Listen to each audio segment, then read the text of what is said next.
Dobar dan svima koji su ovdje uživo u institutu i hello to our guests who are online through Zoom. Luca will talk in English, yes, but I will make the introduction in Serbian. Dakle, dobrodošli, hvala vam još jednom što ste danas sa nama, još jedna epizoda našeg seminara o filozofiji i psihijatriji. Danas nam je ponovo gost jedan filozof u psihijatriji, da kažemo, moj sad već dragi prijatelj, gost. Moja velika čast i zadovoljstvo da vam predstavim Luku Malatestija, našeg kolegu sa Univerziteta u Rijeci, koji je imao prilike da radi u inostranstvu, da radi u Engleskoj, na Univerzitetu u Sterlingu, u Halu. Bavi se uglavnom filozofijom i psihijatrije javne smisla jedne analitičke perspektive, uglavnom problemom psihopatije i ovim sad već širim, generalnim filozofskim problemima, metodološkim problemima, kako da razumemo sam koncept mentalnog poremećaja, na koji način i kako treba što bolje razviti taj koncept, i o tome će Luka danas pričati. So, hello to everyone, and Luca will talk today about how we want to find a better framework for understanding the concept of mental disorder. Luka, please. Hvala puno, Janko, hvala na pozivu, mi je vrlo drago biti ovdje, mi je vrlo drago imati izlaganje u ovoj seriji seminara, da stvarno ste imate sajani kolege, filozofi, psihijatri, onda je čast. Evo, ja ću koristiti engleski. So, hello everybody, it's really an honor to be here. I really thank Janko for this great opportunity to test my ideas with you, and I'm very honored to be part of this series of really excellent talks. So really hope to keep up the standard. Thank you again. The slides, please.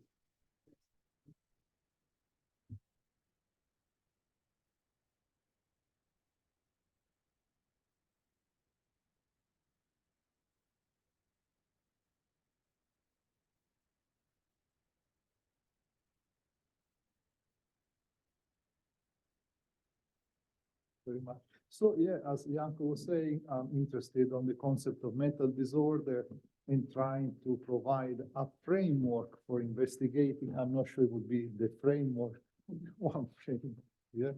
Okay, just I would like to thank the Croatian Science Foundation that supports my research as a part of a project called Public Justification, Capability, Pluralism, Jobs. And that is held, that we are working on this project at the University of Rijeka in the Department of Philosophy. As you know, I assume that is a central question in philosophy of psychiatry. We ask, what does confer to a condition the mental disorder status?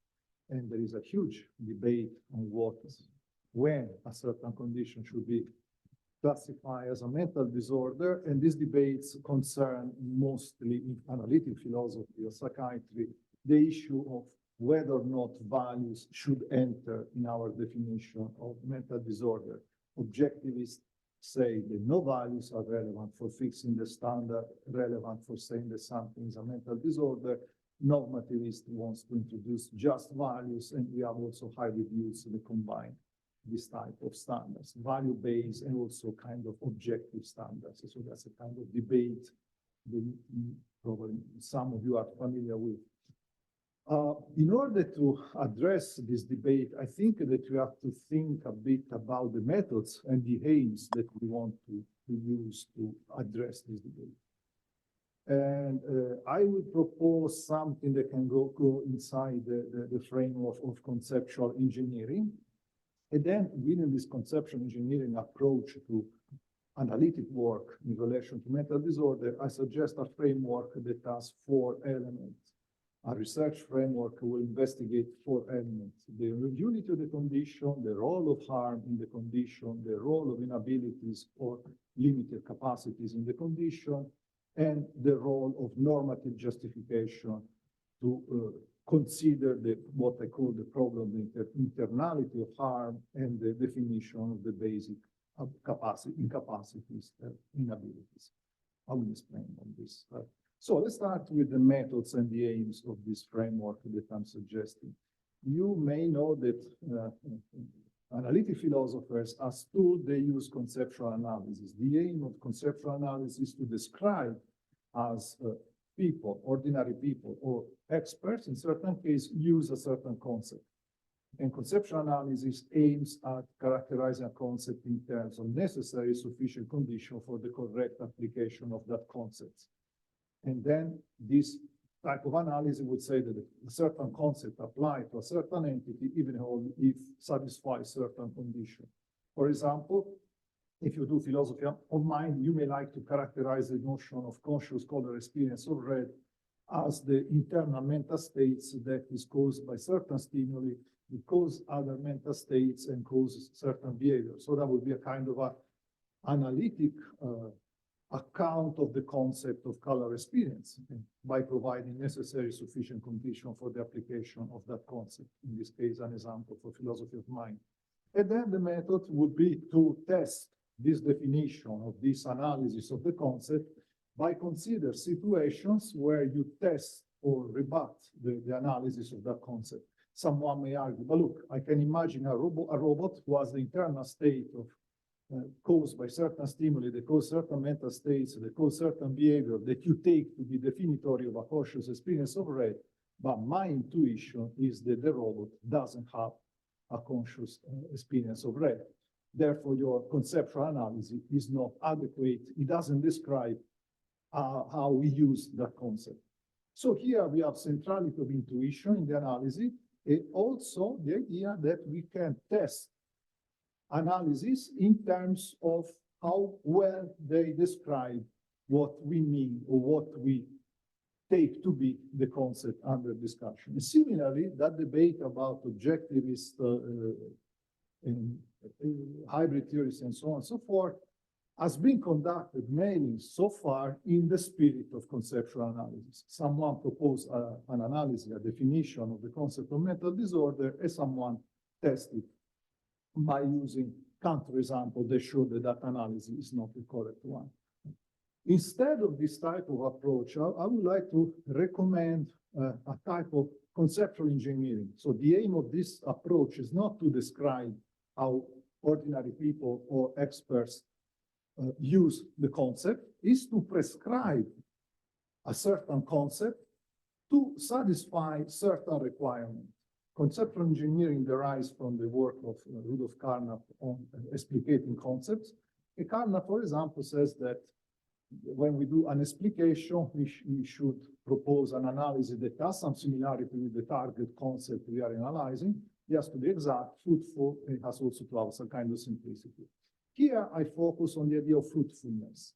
When we propose, we prescribe how to use a certain concept or how to build a certain concept, we should try to aim at satisfying certain desiderata. We should try to build a concept that is useful for the aims that we are in using in that concept.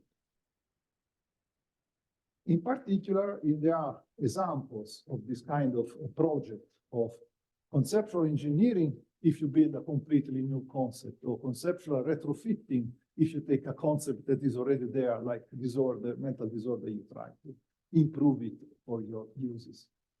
And I'm very interested on testing how we could do this engineering or retrofitting of concept in a very, very specific context. The context of inclusion of a condition in the ordinary classifications for mental disorder. For example, historically, you know, the post-traumatic stress disorder has been included in the DSM as a disorder, or situation where you want to exclude a certain condition from a manual or a recognized list of mental disorder, and we have the example of homosexuality. So here I'm just trying to start to fix the context of application of the concept where I would like to provide my prescription about how to use that concept, and of course the desiderata that we have to satisfy by having that specific concept.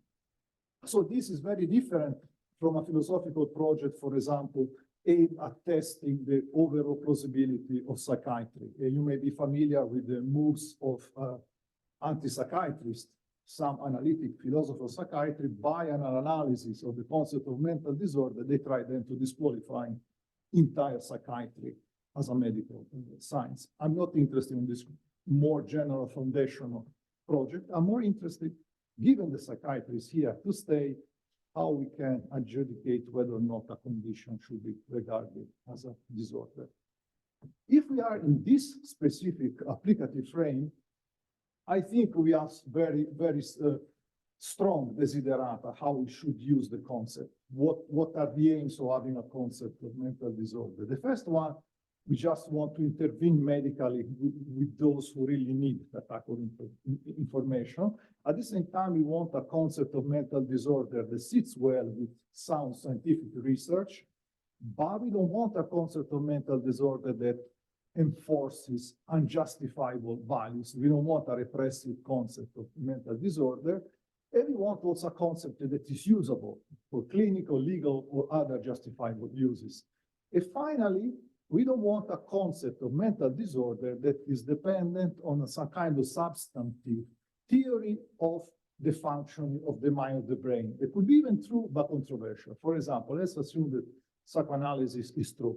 The psychoanalysis tells you that a disorder is the result of certain specific conflict. So the entire theory doesn't have just the resources to explain disorders, but also can fix what is disorder and what is not by his own internal explanatory resources. I think it's not a good idea at this moment plugging in our analysis a specific substantive theory of what is a disorder that we can come from a theory of the mind, the brain.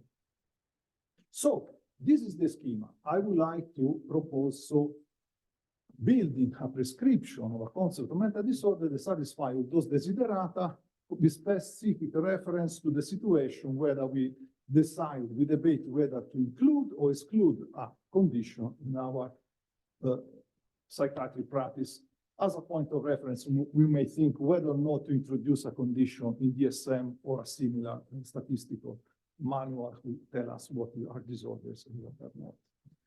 And now, probably, hopefully you won't be disappointed. I'm not giving the prescription, I'm not giving the account, but I think it's more important at this stage to think about what is involved in trying to give that prescription. So my aim is to give you a framework that should help us to explicate the different challenges that we have if we want to build that particular prescription of a concept of mental disorder that satisfies all those desiderata. And now I give you this framework. I say that in order to prescribe a concept of mental disorder in this kind of engineering fashion, we should investigate what we mean when a condition is unitary, what it means that a condition involves harms, what are the kind of specific inabilities or limited abilities that are involved in that condition, and also we have to offer in this project of prescription about how to use, how to engineer a certain concept, also some appropriate justifications concerning standards of behavior and mental life. And now I clarify all these components of my framework. I will use psychopathy as a case study to show you how all these requirements should be investigated in order to establish, for example, whether psychopathy is or not a mental disorder. But it's just an example, just to try to make explicit how this framework should work. Okay, as you know, psychopathy is an antisocial personality disorder, or let's say antisocial personality condition, not to be certain, to beg the question. And this condition involves a series of antisocial behaviors, and also specific interpersonal and lifestyle traits. The recent most used measure of this construct is the psychopathy checklist revised, that can consist of 20 items that are measured by people specially trained, and assignments include things like manipulativeness, pathological lying, lack of empathy, and so on and so forth. They also very rich dossier of the encounters with the law of this person. So this is a way to measure this condition. Unity. It seems a plausible requirement that if a condition has to be a mental disorder, it should present some kind of unity across the individuals that are deemed, that are asserted to have that condition. So people who are classified as psychopaths, they should share some similarities that enable to support some degree of explanation of their behavior, mental state and traits, and also support possibility of treatment and, for example, predictions, how they would be cured, or if they are cured, how they would be the process of healing. And now, so this is already an entire philosophical problem to establish when a condition has the required unity for being considered a mental disorder. As you know, we have already classifications who tell us what are these conditions who have that unity. And these are classificatory systems like the DSM or ICD, the International Classification of Disease, that they rely on so-called syndrome-based classification. So a condition is individuated as a mental disorder if it has a kind of set of symptoms or sometimes signs that have to do with mental states, traits, and behaviors. And inside this framework, the notion of unity is mostly cashed out in terms of reliability and also in terms of validity. These are concepts that are used to articulate a notion of unity, so similarity across the individuals that are diagnosed with a certain disorder in terms of certain statistical features of how the symptoms go together. It's very interesting that, for example, in the case of psychopathy, the argument whether or not psychopathy, the problem with psychopathy is a mental disorder are being addressed by focusing on unity. A lot of authors says psychopathy is not a mental disorder because it doesn't have the required unity. The PCLR, if you analyze all the items that are used to measure this condition, they talk about things like undesirable behaviors, like exploiting, lying, manipulating, committing crimes. And according to this criticism, this category involves values, societal preferences that automatically disqualify that category as a proper mental disorder because it doesn't have the right unity. Cavadino has this classificatory suggestion, call them bastards, not psychopaths.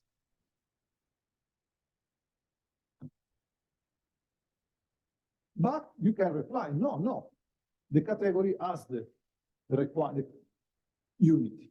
There are studies that show that if you are diagnosed as a psychopath by using PCLR, you exhibit in experimental conditions specific behavior that characterize you as belonging to the class of psychopaths. There are experiments about instrumental learning, decision-making, emotional responses to stimuli, and so on. And there are also studies that correlate these specific performances in this behavioral test to specific peculiarity of the brain of psychopaths. So here we have a counter argument to fix the unity. But if we want really to adjudicate on this debate, it's clear that philosophically we have to focus on how we want to spell out that notion of unity. What is the notion of unity that we want to have to dictate when a condition is a disorder?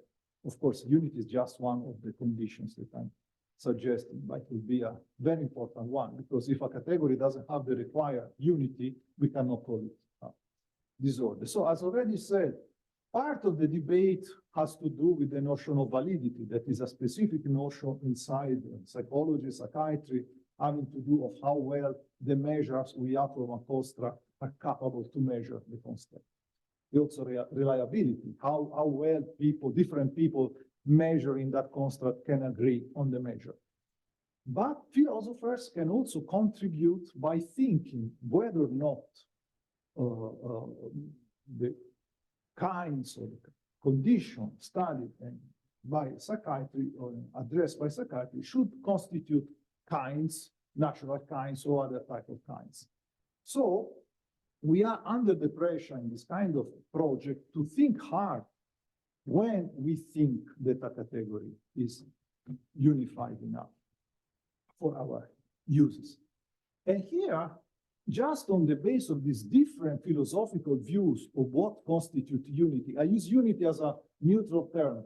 It can mean validity or it can mean kindness or natural kindness if you are a philosopher. But some people say, I'm amongst the with others, that psychopathy maybe is not unified at the level of the brain, but functionally or behaviorally, it's an useful construct. We can do, for example, a bit of prediction. It seems that the psychopaths, as compared to other criminals, are a more higher probability to recidivate. So that's enough to keep the category together, satisfy this requirement of unity. But at the same time, there are people who may think, okay, you may have this kind of unity, but this is kind of pragmatic unity. But we know in general that trying to individuate mental conditions by using just symptoms like behavior, traits, and inferred mental states is not scientifically satisfactory. And there is all this kind of criticism to the overall approach of using syndrome-based diagnosis, both in the case of psychopathy with PCLR or more in general with DSM that mostly uses this type of analysis of the unity of a category. And so there are all these things about the fact that the categories used just by using the syndrome-based diagnosis are low validity.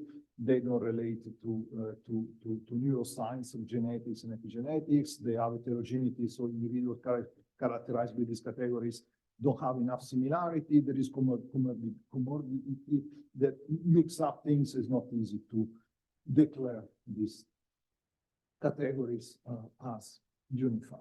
And there are also proposals to overcome the limitation of the syndrome-based categorization. For example, RDoC is one proposal. So the idea to use not just behavioral, the observation of traits, inferences to suppose mental states, but also to load in the classification data coming from genetics or neurocognitive studies and so on and so forth. So the idea is you start on my left from symptom-based categories. You can have major depressive disorder, mild depression, bipolar depression. These are people gathered together by using, for example, the DSM way of categorizing people. Then you start to study these classes, and you find maybe that inside the class of major depression, or the case of schizophrenia, you find different type of individuals that have different genetic makeup or brain activity or physiology or ways of treatment. And so you build new categories that are more unitary and more productive for treatment, prediction, retrodiction, and whatever you want to do scientifically. And this has been suggested also for psychopathy. Again, slightly contradictory, maybe or maybe not. Amongst those who think that we should, for this kind of scientific idea of unity, for the advancement of the study of psychopathy, we should recategorize psychopathy along the line of this RDoC. We are also, with these colleagues, we are also inclined to include the kind of biocognitive data. But in any case, the idea is that psychopathy is not unitary enough. But here the dialectic, I think that the philosophical challenge is exactly that this is our proposal for improving the categories we have, but this is kind of a research proposal. But we cannot deny that psychiatry has to happen here and now. So we have this dialectic between categories that maybe are not in line with biocognitive data, but at the same time, we cannot wait to develop this kind of category for what we do now. Going back to the idea of including or excluding certain condition from DSM. We cannot wait completing all the RDoC project and then to decide, oh, this category is unified enough from the point of view of genetics, so it's a disorder. Do we have this luxury? I think we don't. So already here, we have a huge philosophical challenge between recognizing the limitation, in a sense, of the concept of unity that we have at the moment by using syndrome-based categories, but at the same time, be aware of the kind of pragmatic needs we may have in handling people with problems. So that's the first challenge that we have to address, philosophy. But even if we will solve the unity issue, it's not that we have done a big step forward the notion of mental disorder. Of course, negatively, if you show that a category, given your better definition of unity, is not satisfactory, of course, you cannot call it a disorder. If you say the psychopath is very heterogeneous, you cannot do any form of prediction, explanation, retrodiction, and treatment. That's a good reason for rejecting that category as a mental disorder, but it's not a sufficient one to be unitary to imply that is a disorder. As far as I know, maybe being a philosopher is unitary. We all have the same brain, the same genetics. That's why we are so talkative. But I wouldn't make it a mental disorder. We need a heart. And now we go a bit on the bite of the methodology that I would like to prescribe. So if you look at the literature on the analytic philosophy of applied to the concept of mental disorder, there is a certain recognition that if a condition is unitary and harmful, we are in the good way to go towards a mental disorder. As some people made honest conceptual move, they say the concept of mental disorder includes in its own definition the concept of harmfulness. If a condition is a mental disorder, that condition is harmful to the person as it as an analytic matter of conceptual connection. If you think about mental disorder, you must think about something that is harmful. So analysis, arguments, but of course, then you have counterexamples. Then there are people who find conditions that maybe this is a disorder, but it's not harmful, and the kind of typical philosophical way of debating. So this seems to me maybe not the way to go if you want to say that harm is relevant for disorder via conceptual analysis and a priori definition. But if we are more in this kind of engineering project and we were really to think hard what we do with the concept of mental disorder, beside what we mean when something is a disorder, it seems it's plausible, at least give me that it's plausible, that one of the central aspects involved in the use of the concept of mental disorder is to try to relieve people from the harm deriving from that condition. Maybe it's not a matter of conceptual fact. Maybe there are conditions that are disorders are not harmful. Okay, we can consider.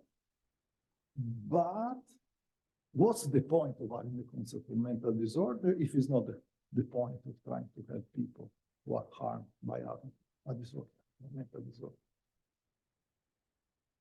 It's interesting also that though there are objectivists who say that harm cannot be part of the notion of mental disorder because it's violated, depending on perspective of the agent society and the experts. They say, but there are certain uses where clearly the uses of the concept involve the idea that the concept is harm.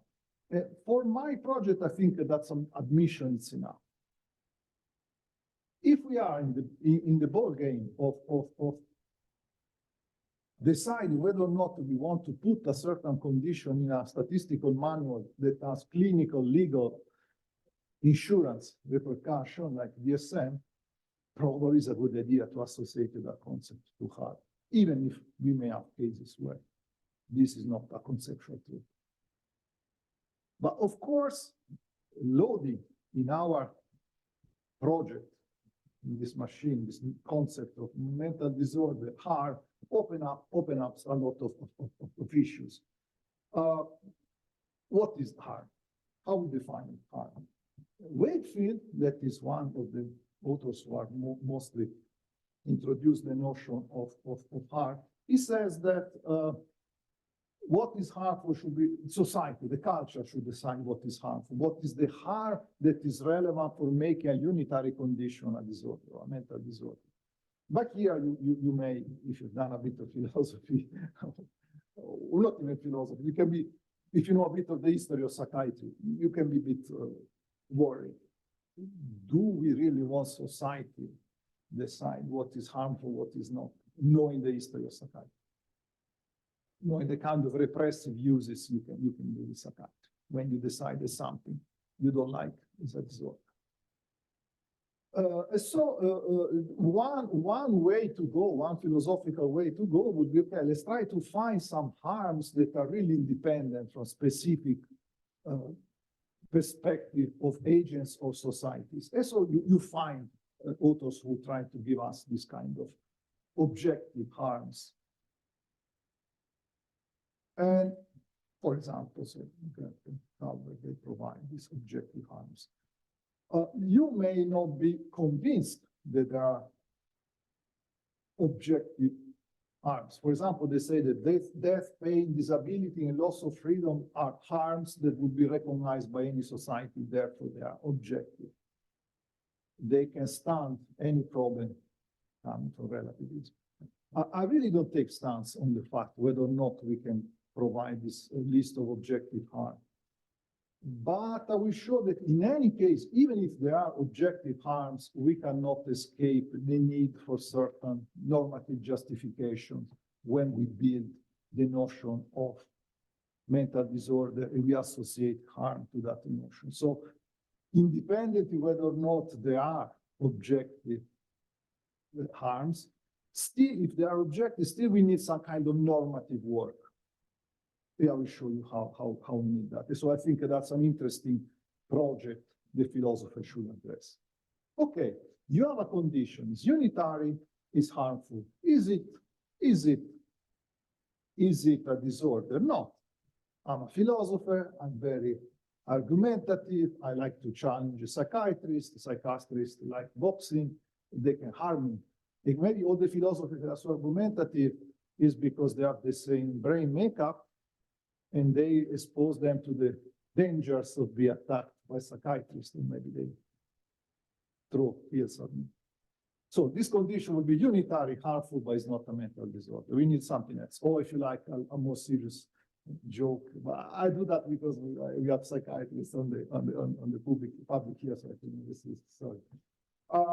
People have all sorts of recreational activities that are dangerous, risky. Again, we cannot exclude that these are very unified conditions. They are harmful, but they are not disorder. They are just risky activities. They can be harmful. Or you can have criminals who do all sorts of dangerous things. We punish them. It's not that we cure them. So we need another element. What is the other element? If you see what analytic philosophers have suggested as this other element is, usually you find a reference to dysfunction. The big dysfunction coming from biology, or kind of more less specified dysfunction. So if you read DSM, for example, there you hear that a disorder includes dysfunctions of behavior, dysfunctions of psychological dysfunction, and also biological dysfunction. So this is the new bit: unitary, harmful, dysfunctional. Though, interesting, it seems now DSM-5, the Bible of mental disorder, put a bit this notion of dysfunction bit on the shadow, also the notion of harm. But in any case, why we should engineer our concept of mental disorder with something like dysfunction? Dysfunction are good for many things. First, you allow distinguishing mere departure from certain behavioral psychological standard and from symptoms of an underlying problem or cause. You have two individuals. One is a psychopath and the other is a criminal, but they behave in the same way. How do you distinguish them? Okay, the criminal decides to attack, so he's healthy and decides to do bad things. The psychopath does the same bad things, but it's dysfunctional. So the dysfunctional bit seems to point to some kind of internal mechanism that draws the difference between departure from standards, crime from illness. You can have a philosopher who's very stubborn in defending dualism, another person who is very stubborn in defending dualism, and this person is psychotic. Why? Because it's dysfunctional, while the philosopher gets to his strongly held belief through reason, while the other is dysfunctional. So dysfunction seems to do a great job for us.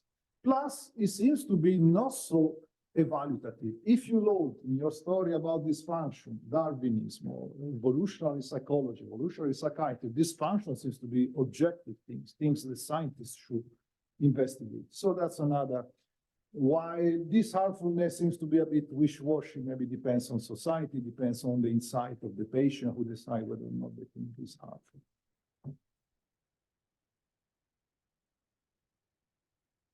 Plus, another thing, this function seems to capture something that has to do with our practices of curing people. We tend to cure people who cannot help themselves.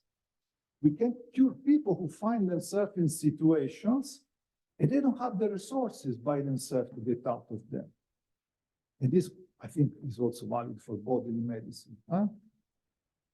We don't have the ordinary resources for not feeling pain in your stomach. So you go to the doctor. But if I put now my hand this way, I got ordinary, is in pain for just ordinary resources. Just I move my arm, I don't have pain. So there is this idea that disorder involves the situation where you cannot, with your ordinary resources, react. And it's something that happens to you, not something that you willingly put yourself in that position. So this function seems also to capture these ideas. So all these are good ideas that these functions capture, though I wouldn't be so eager to include in this framework for the investigation of the components of a prescription of the concept of mental disorder, these functions. If you go down with biological dysfunction, you have a similar problem with our doc. We don't have a complete theory of what are the functions, biological function of the brain, or what are the subsystem of the brain and kind of sub-functions that they have based on our evolutionary history.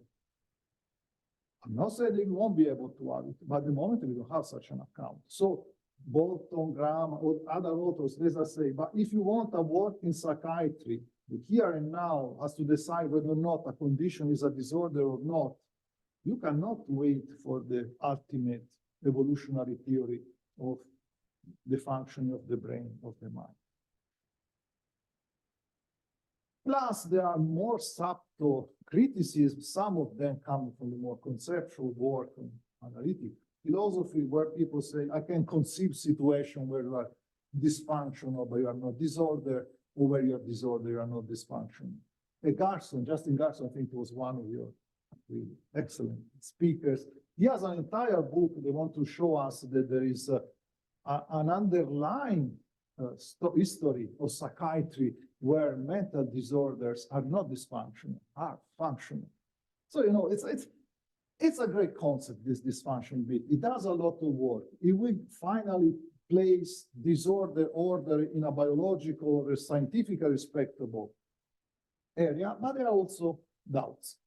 I don't want to dismiss the idea that dysfunction and functions are relevant for the notion of mental disorder, neither at the level of biology, mental dysfunction, behavioral dysfunction. But I think we need a shortcut. We need a proxy. We need something that is more operative. And here I go to the new dimension. More than dysfunction, I think that we can use the notion of inability or diminished ability to cash out many of those positive sides of dysfunction. And there are already philosophers who try to say that disorders are conditions that, amongst other things, unity, harm, they also have to be involved. They must involve some inabilities. The notion of inability points to something that is beyond the control of the person. That seems to be a good thing. If a person is harmed by the ability to align to certain standards, then we have a prima facie grounds for thinking that she has a disorder. I'm a psychopath. I like to steal. This stealing limits my freedom, so I suffer. Moreover, it's not that I decided to steal. I'm incapacity to recognize the reasons that people may have for not stealing. Therefore, what do? We cannot punish the psychopath. I would say here we have prima facie case for medicalizing the situation. I wake up in the morning. I don't want to go to work. I'm lazy. I'd be harmed by this laziness. I don't want to work because I'm incapable to organize myself and going to work. Maybe there is a disorder. So it seems to me inability does a lot of the work of dysfunction, but it seems to me less burdensome. We know how to measure these inabilities. In a sense, a lot of our psychopathology is a study, a recognition of what people are capable of doing or not doing in certain circumstances, and seems to capture something important of our practice of curing people. We help them because they cannot help by themselves. They have an ability or a limited ability to do certain things. They don't have the resources to go around that limitation, and therefore we need someone, the expert, the doctor, to help them. But now we go to the fact that we cannot escape normative justification, not because harm is evaluative or because abilities and inabilities are evaluative or whatever. I think there are certain needs for normative justifications that come from maybe from sides that we wouldn't expect if we look too close to debate so far between objectivist and value-laden theorists, analytic philosophy or psychiatry. How we get this idea that we need some kind of normative justification, some kind of normative work or investigation inside of philosophy when we look at emotional mental disorder? One problem seems that George Graham, I think, is highlighted very well. You have a unitary condition, is harmful, involves inabilities or limitabilities. Assume that this condition is the condition of not be capable to kill wild beasts in the wild. So you go to mountain, you find beasts, but you are not capable to kill them, so they kill you. So it can be unitary, or people who have this inability have the same body makeup, harmful, very harmful.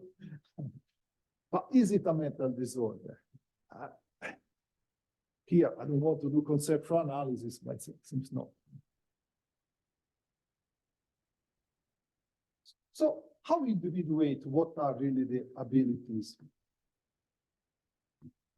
I think there we need a normative justification. So this is the fourth bit of the framework I'm suggesting, the kind of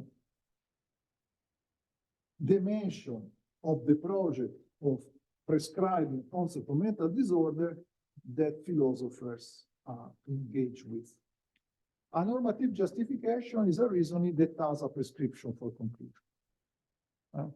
And I think there are at least two places in this framework I'm suggesting for this kind of prescription, and so for normative justification. The first one concerns the internality of externality of the harm brought, of the source of the harm brought about by the inabilities. And so this is independent whether or not there are objective harms or not. And the other concerns the individuation of the inabilities that are really of clinical relevance. Let's start with harm. Here we have a long quote by Cooper that, in my opinion, is really a phenomenal piece of philosophy of psychiatry. The example, I don't read the quote, but that's the point. You may have a person who has a condition that is harmed by having this condition. And then there are two sources of harm. One idea can be an internal source, and the other can be an external one. You are a political dissident. All the political dissidents have the same brain. This situation harms you a lot because the state punishes you. That's not And you are incapable to do different because your moral stance is so strong that you want to oppose this government. In that case, we have an external source of harm. And so it's not something we want to medicalize. But the point is, how we decide when the source of harm is internal or external? There are many considerations we can use, but Cooper says some of these considerations are ethical and political. Let's see how the things work in the case of psychopathy. It might be argued that psychopathy is not a mental disorder because just involves harming others. It has been argued. However, the condition involves also harmful restriction of freedom and reduction of opportunity, work, education, social, intimate relations, all this stuff statistically supported, caused by certain societal practices. You steal, and we punish. So, how we decide whether or not these psychopaths are mentally disordered? And whether or not these harms are the kind of harms that should be concerned with psychiatric intervention. The point is this: let's assume that really psychopaths are incapable to stick to the rules that we have in society about morality, not cheating, cooperation, and so on and so forth. They are incapable. Therefore, they are harmed by society that responds to their incapability. And this may look as an external problem, but given that we cannot change society, we cannot make a society that is hospitable to extreme forms of non-cooperative behaviors, and here we need a kind of normative justification, it seems to me that we should medicalize if the psychopaths are really incapable to stick to these non-negotiable rules of our society. Or take a less dramatic example. You are dyslexic. You may say, okay, let's build a society where no one has to read and write. Maybe we could do that. But we could be some justification for saying, but no. Maybe it would be more, we should prescribe that we help you to overcome your dyslexia in some kind of medical intervention, given that is an incapacity that you can solve by yourself. Because we cannot afford a certain majority, a certain number of people in our population don't know how to read or write. Think about all the advantages that we get from the fact that the majority of us is capable to read or write.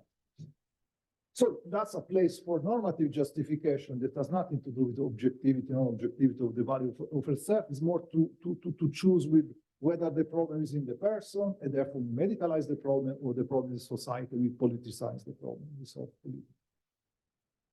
Interesting enough, also for other type of psychopaths, for the less virulent, for the so-called successful psychopath, maybe the solution wouldn't be to clinically intervene on them. Maybe we should just make society more hospitable.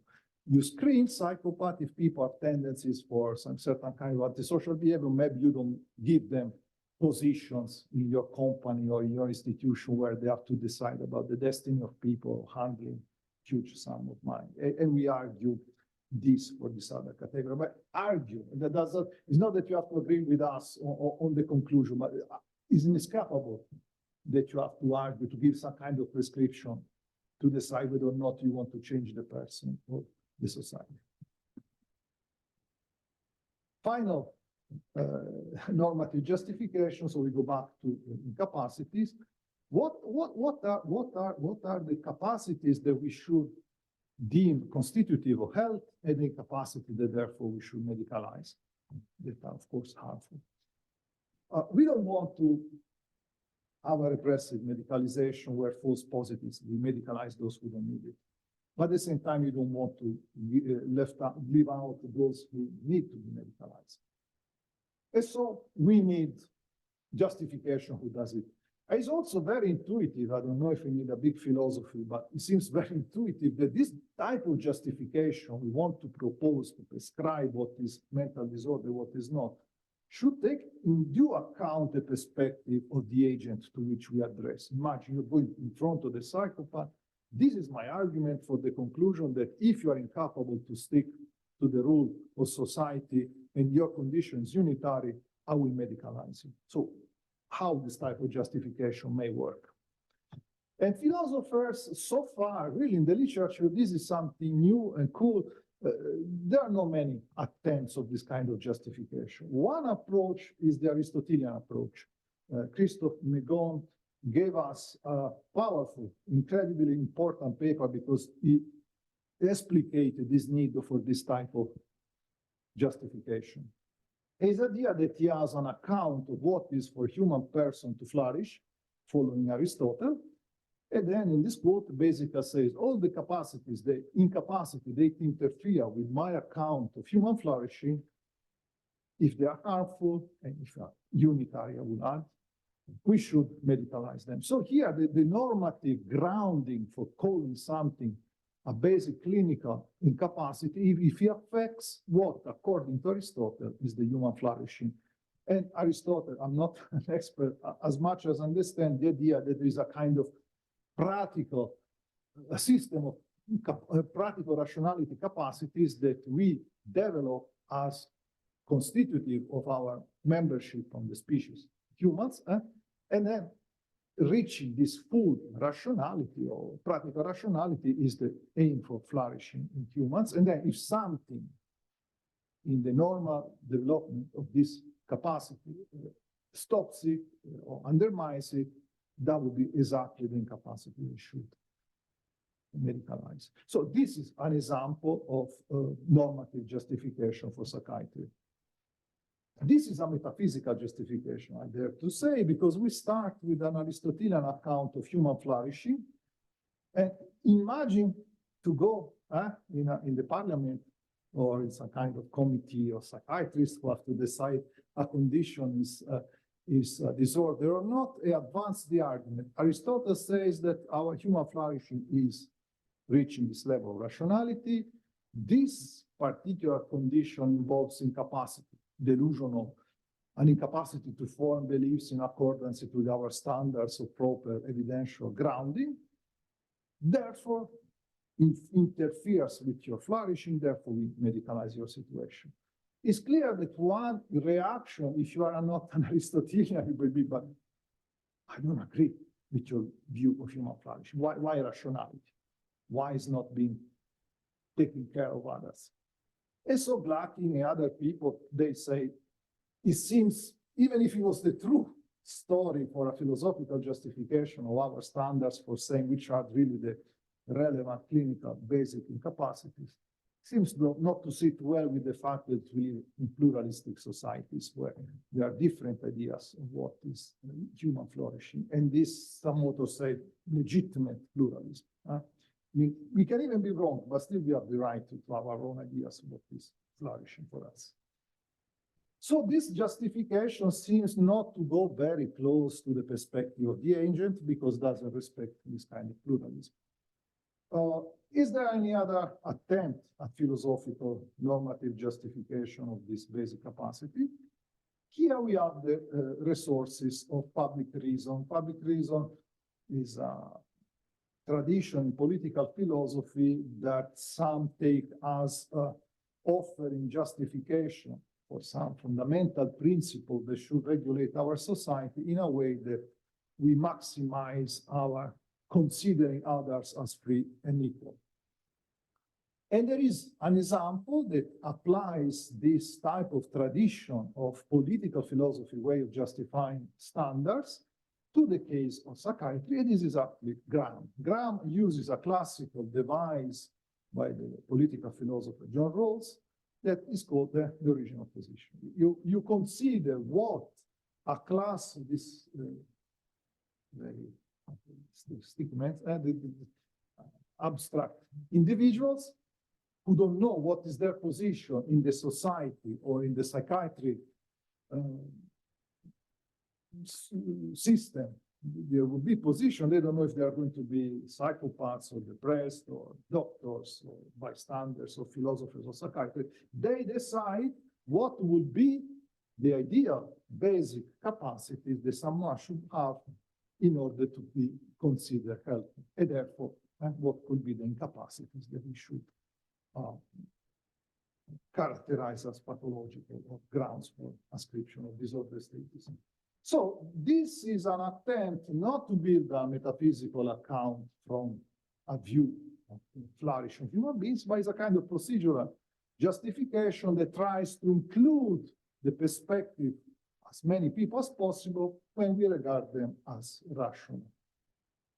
Without them, they are not partial because they don't know what will be their position. And with this type of machinery, Graham provides this list of basic capacities that if we are undermined by incapacity that are harmful, come from a unitary explanatory ground, we should consider as manifestation of disorder. For example, I'm not going to do, to me it's not really important, the specific list, but the kind of procedure, the idea that this procedure in me is needed, a philosophical normative justification. And for example, it tells us that care, commitment, emotional engagement is a basic capacity that people in that position would recognize as important, as a mark of a healthy life. And then he says, Graham, well, maybe that's exactly what psychopaths lack. Of course, the empirical evidence that they lack this capacity is another issue, but if they lack this capacity of care, commitment, emotional engagement, if this is harmful to them, we may have reasons to consider the condition a disorder. Okay, so I can conclude on my long story. So if we want to prescribe a notion of mental disorder, we have to address some complex conceptual empirical issues centering around the notion of unity, harm, inability. Moreover, it seems to me, even if you don't want to engage directly on the objectivity of harm or unity or whatever, there are certain moments where we should introduce philosophically forms of normative justifications to establish when the harm is internal or external to the person, and when an incapacity is a basic incapacity of clinical relevance. I show you two options inside a dialectic with the hope to go as much as possible towards the perspective of the patient. We start with an Aristotelian model that seems to become kind of top-down, or a kind of more inclusive way of justification where we try to consider what people in ideal reflective position would think are these capacities. I'm just telling you out of the talk that their colleagues in Rijeka, they are working also to other type of more inclusive type of justification. But to me here, it's not important to give you the ultimate justification, but just to signal that that kind of normative justification should be part of this project of engineering the concept of mental disorder. I think that, yeah. Thank you very much. Thank you, Luca. Yeah.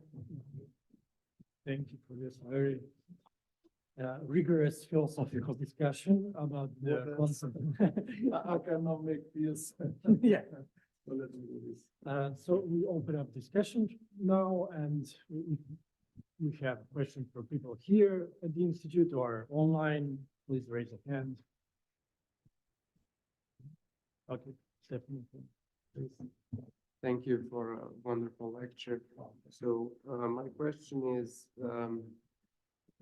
even if a personality disorder is not considered a mental disorder, does that mean that a medical intervention should not be administered?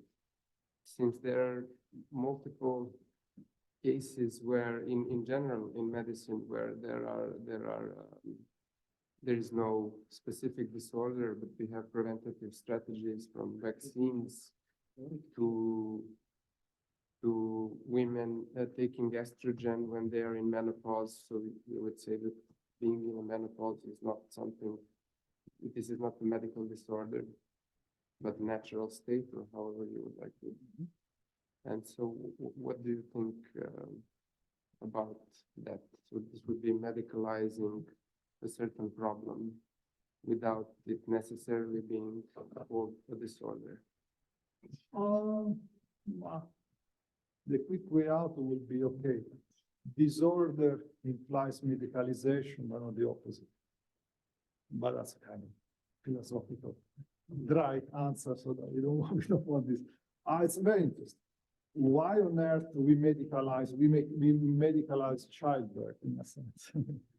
It's not a disorder. So there could be other grounds. One ground can be expected disorder, like you intervene in a situation that presently is not a disorder, but to avoid it, it becomes a disorder. So I think that wouldn't present specific problems. But still we have the situation of birth control. We intervene medically, we go to the doctor, you have prescription, okay? Yes, so probably maybe I could just say that in that case, harm is the paramount. So then maybe medicalization is driven by solving harm. And then not always that requires disorder. So I would just say the disorder probably open up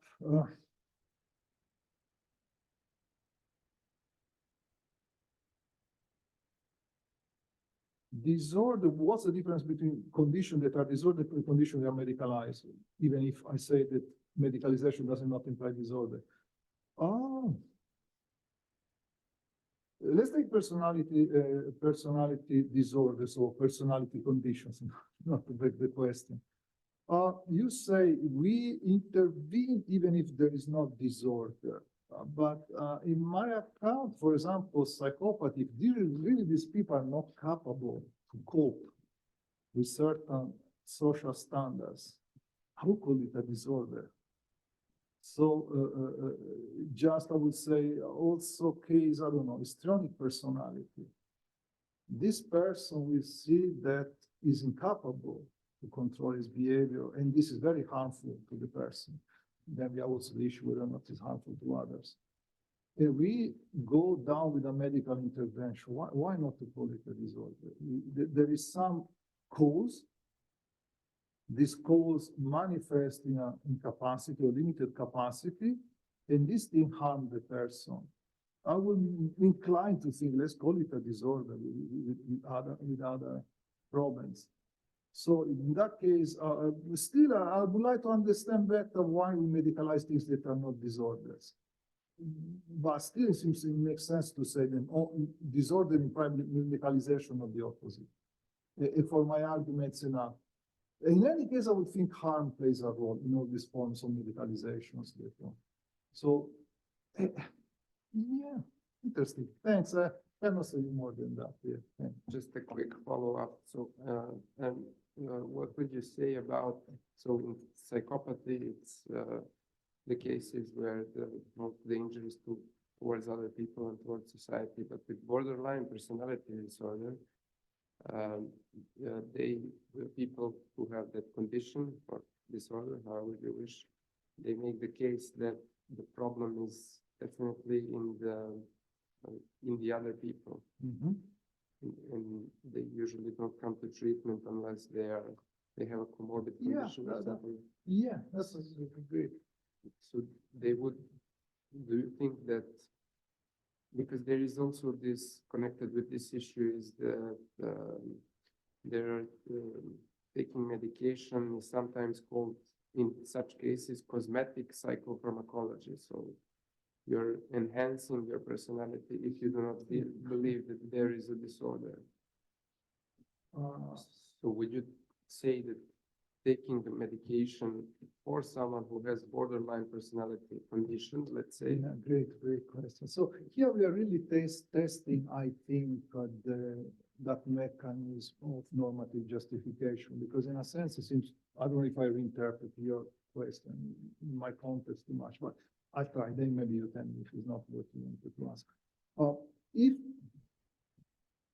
the people with this condition, they think, I don't have incapacities, or the only harm that derives to me is because society is incapable to cope with me, but they are wrong. So here we are in a situation where we should start to negotiate this justification. If we cannot find any plausible way to justify to those persons the inability is in their side, not in the side of society, I think we cannot medicalize. Can we find that a justification? In that case, a la Graham, probably yes. Because if they were just rational, and they say, think about the situation. There is a person with this class of incapacity, not to specify which one, that cannot cope with society, but the society cannot be changed for this and this reason. What we should do with that person? That's the kind of idea. Of course, I'm not telling you, it's an open issue. If we want to include or not this condition in the catalog of disorders, we should proceed. Okay, are people with this borderline personality similar in some kind of scientific or pragmatically respectable way? Yes, no, okay, yes. Is this condition harmful? Yeah. The harm is coming from society, from the side. At the moment, we don't decide, but it's harmful. Okay. And now, is it from inside or from outside? And there we should put up that normative justification. Who should run the normative justification? What kind of normative justification? For sure, I'm rather sure you cannot use that Aristotelian stuff. But given the public reason is a philosophical tradition that tries to adjudicate the general principle, how they should regulate our society, maybe they have the resources, but how will practically work that decision? Probably would be kind of similar to some kind of democratic decision. You have the expert, the doctors, the patient. But I'm just saying, I don't know the solution, but the solution should come from having a good, strong normative justification for them, not the problems with you. How to get there, the details, I don't know. I'm inclined to think that we cannot make society hospitable to them. Or maybe we can pay institution where people with this kind of incapacity can flourish. I don't know. Plus, also, it's so interesting. I took the bit about the normative justification. Of course, there are also more basic things about resources. And this is a bit slippery slope. No, I can imagine societies that in a stage of their advancement can justify, given lack of resources, medicalize a condition that then in 20 years, due to advancement in technology, new ways of organizing society, we'll just say, okay, no, we don't medicalize you, just we make society more hospitable. We implant you, or we give you a specific job.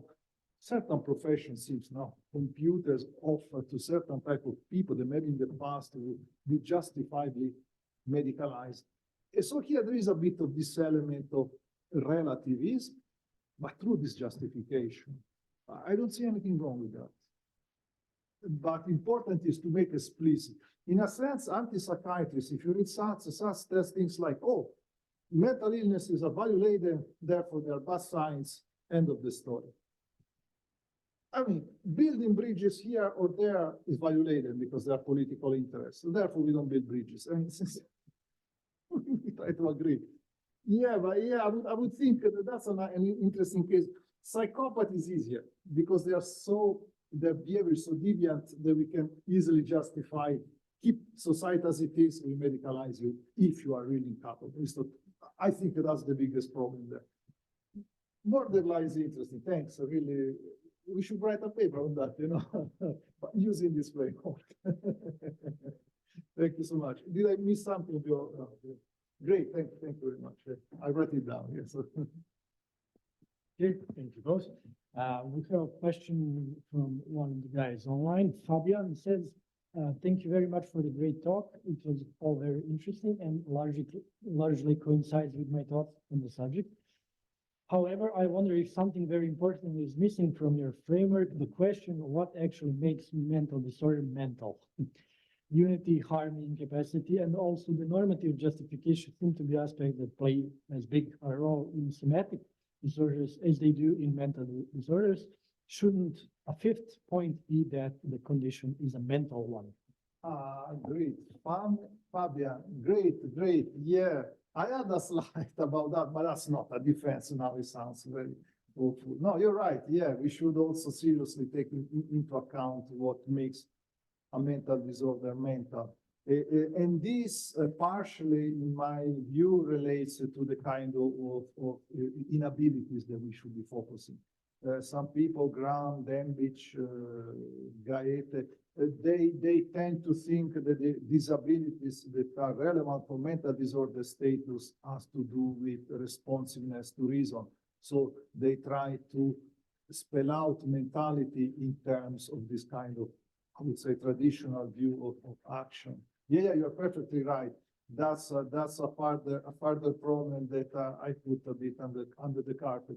In a sense, the slides I had, then I removed not to open up this issue, is that working inside the framework of current classifications, we have a kind of working definition of the mentalness of mental disorders that is the fact that you introduce symptoms like beliefs or emotions or this kind of not too questionable ideas about what is the mental. But you're right. Is this machinery applied to bodily medicine? Let's say so. If we really reload the mentality bit that you are referring to, no. Because then when you go to spell out those capacities, you will make reference to rational capacity or reason or so I wouldn't be committal. I know that certain people say it's not just an issue for mental disorder, also for bodily disorder. Yeah, I don't know. I don't want to be committed. I haven't been thinking hard enough about it. But you are perfectly right. I really think maybe we should put fifth commitment in the framework. I'll put in the next talk, I will thank you explicitly, that also one tough job for us is to address what is mentality. In this account, I really think mentality then will be relating to how you spell out those incapacities. Because this capacity, they produce harm, but there should be some kind of specific harm that derives from mentally individuated incapacity. Yeah, thanks. Great question. Yeah. Thank you. We heard another question from one of our guests from yesterday, from the lecture yesterday online. You can go on.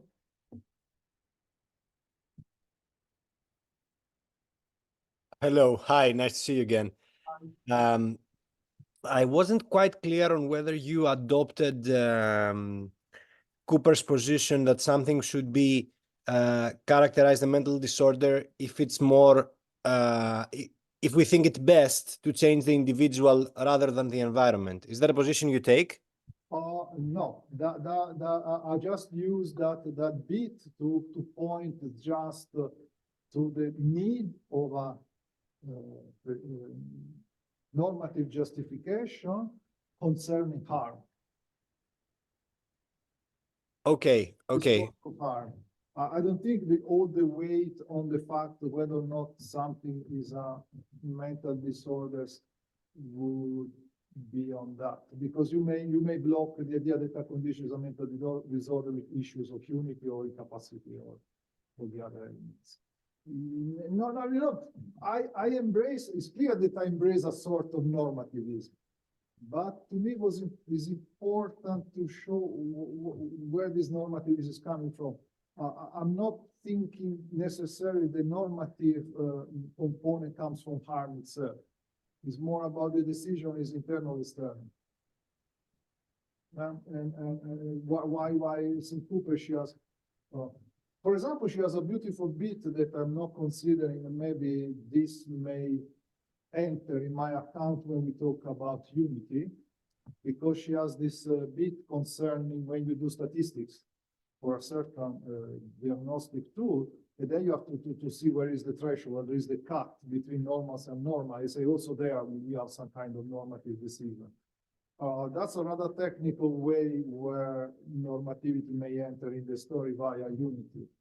But yeah, I wouldn't, I don't want to commit to the idea that the norms comes from harms per se, though they may come. I mean, all my ethicists friends, they say, oh, these things are violating end of the story. But I would just concern about this internality. Yeah. Okay, thank you very much for clarifying. Thanks. Thank you. Sorry, I wasn't clear enough about this issue. So, like a clarification from Fabian, he says, okay, great, thank you. I think what makes mental disorder is precisely the unresponsiveness to reason. Great. I don't know. I have to think about that. I mean, because yeah, reasons, but sometimes, you know, some symptoms you don't sleep. You are insomnia. What was that thing? It's reasons. It could be, I don't know, you know. Yeah, it seems to be a core, but then plus, you know, ability, disabilities, how we measure them, how we define them. Those, you know, those Graham has an agenda with this rationality stuff. Is also coming from philosophy of mind. Do we want to load philosophy of mind in our account of mental disorder? Again, if we are in this kind of pragmatic context, do we want really to bother psychiatrists with rationality, reason giving, internal, external reasons? Yes. We want, okay, we want, okay. Like yeah, I'm inclined to think like that, but I don't have because this is a further dimension. Yeah, but now more and more I see that this should be something that I at least preventively say, I don't go down this road because already I got a big bite, a big thing. Yeah, thanks, great, really, this is very useful.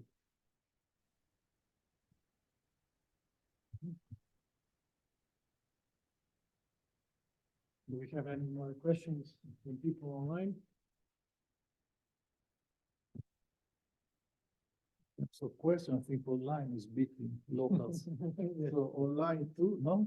Locals, yeah. Great questions, yeah. Okay, maybe I can. We are. Okay. I don't know, it's great, I don't have to do this. So we have question online. No? No, okay. Then I'll just do a quick one. It's more a clarification, Okay. philosophical question, and this is on the part of us that want to load a lot of metaphysical stuff onto the psychiatrist. Yeah. Probably the substantive theory. Yes. Do you have any like metaphysical commitments to what are abilities or inabilities? I just want to understand. Yeah, no, I really think the kind of stuff, you know, I started thinking disabilities because of the problem in a leg. Then my doctor checked, can you walk? Now, no. Now, yes. Okay, show me. So he did a bit of testing. Okay, you can do it. Yeah? Something like that. I like that because they can be measured. We talk. Then I know there is an entire debate on ability, disability, especially then. Here there is maybe the metaphysics enters when I say problem of disability, you are not in control of what's going on there. That's heavy stuff. But again, you know, it's in a sense it's heavy philosophical stuff. But in other sense, I think lawyers. This is a bit a point a la Ryan, Gilbert Ryan. Lawyers, psychiatrists, professors, we all know that someone is capable or not capable to do something. So it's manifested if you continuously fail to do something, if you continuously every morning you wake up, you don't find the energy to go to work. This is already, you may testify that you are unable to do something. Yeah, one thing that maybe here is interesting, why on earth we need beside the therapy, we need neuroscience, for example. I think probably knowing better about the underlying mechanism that accompany certain capacity and incapacities may, for certain performances, like take psychopathy, they fail to learn to change strategy in a game of cards.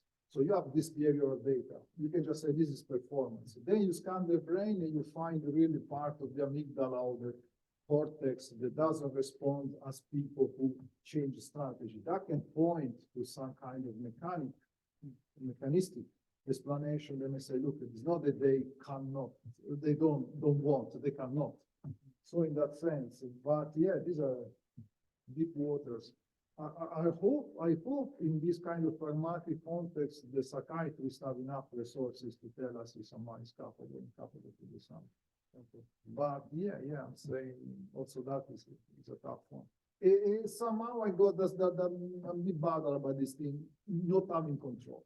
Also that a bit simplistic because you may also have control, but less control. You can put yourself in that position. Imagine all those who say, oh, there is a strategy behind your mental illness, who is in control, who is not. I'm aware there are a lot of complications. Sorry. Sorry, I don't have the answer. Yeah. Good enough. It's an interesting question to think about. But I see why you don't want to go into more details when you have this kind of account. You want something very pragmatic for the psychiatrists. I tell you, there is this big work to be done. Maybe not. We don't want philosophy to make the psychiatrists work even harder. Even more complex. That's why I like this more clear and sorry. That's why I like this engineering. There seems to be okay. Let's see what they do. Maybe should be. I don't think we should have maybe this kind of sociological investigation, seeing how psychiatrists see things. If this thing can be useful. Yeah. Okay. Great, thanks. Good question. I write it down. Metaphysics. No, it's always about metaphysics with me. I just want to know what the abilities. It's like a disposition or something like that. There should be more than disposition. They should have the bit counterfactual because you see what if you kill someone you put up there in the world, you want to be sure that this person will cope well in a series of alternative scenarios. So you should have some tools to address that.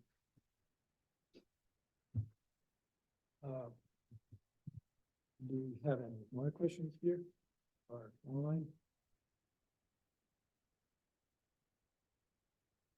Comments? Philosophers like comments. More than questions. We'll have such a list of terrific questions that I think all really. If not, okay, I will just thank Luca again for this very interesting, fascinating approach to a new way, I think, to understand what a mental disorder is, a philosophical way to discuss and understand what the concept of mental disorder should be. This way, combining both normative and more basic ways of metaphysical, ontological ways of understanding what a mental disorder is. Hopefully, this seminar has been very instructive for your work. Absolutely. Questions. Extremely grateful. It's not that you are also not philosopher psychiatry is not such a huge so it's an opportunity to test your ideas with people and really see through it. It's great. Really thank you again. You all have a great question. Really online, really great stuff. Thanks. Thank you, and thanks everyone online and here live that we're listening today, and I hope to see you all again for another episode of our seminar. Bye. Bye-bye.